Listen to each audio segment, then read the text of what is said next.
Big boss house లో one of the strong contestant గా Harish common man గా entry ఇచ్చాడు. అయితే హరీష్ తన ఆట తీరుతో అప్పుడప్పుడు ప్రేక్షకులను అలరించినప్పటికీ తన మాట తీరుతో ప్రేక్షకులను అలరించట్లేదంటూ బిగ్ బాస్ స్టేజ్ మీదకి వచ్చేసిన హోస్ట్ నాగార్జున గారు చాలా గట్టిగా ఇచ్చుకున్నారు.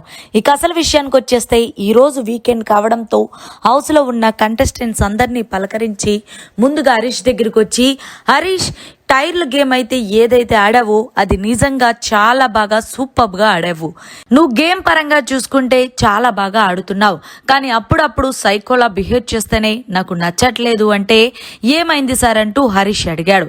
ఏమైంది ఏంటి, నువ్వు ఏదో సంజనాతో గొడవ తేల్చుకుంటానన్నావు కదా, ఏంటి ఆ గొడవ ఇప్పుడు చెప్పు అనగానే, అదే సార్ లాస్ట్ వీక్ నన్ను వీకెండ్ రోజు అందులోనూ ఇంత పెద్ద టెలివిజన్ షోలో నన్ను 4 రోజులకి 5 రోజులకి బట్టల మార్చుకుంటలేదని హేళన చేసింది కదా సార్. ఈమె వల్ల నేను చాలా ఇబ్బంది పడుతున్నాను. నాది ఎలా పోర్ట్రేట్ అయిందంటే, అది ఆ రోజు అయిపోయింది కదయ్యా, అప్పుడే వదిలేచ్చు కదా. అప్పుడు ఏదో ఆమె వచ్చి సంజన వచ్చి నీతో మాట్లాడినప్పటికీ నువ్వు మాత్రం కన్విన్స్ అవ్వకుండా మళ్ళీ సంజనాని ఇష్టం వచ్చినట్లు మాట్లాడి నేను మీతో మాట్లాడినండి అని రూద్గా మాట్లాడుతున్నావు. అది ఎంతవరకు కరెక్ట్ హరీష్? అప్పుడప్పుడు హౌస్ మేట్స్తో మాట్లాడు, కెమెరాస్తో కాదు.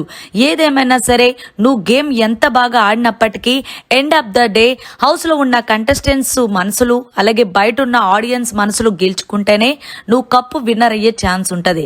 కానీ ఇదే ధోరణిలో ఉంటే అది చాలా కష్టం అంటూ వీకెండ్ నాగార్జున గారు హరీష్ కి క్లాస్ పిక్కారు. మరి దీని మీద ఏమంటారనేది కమెంట్ సెక్షన్ లో తెలియజేయండి.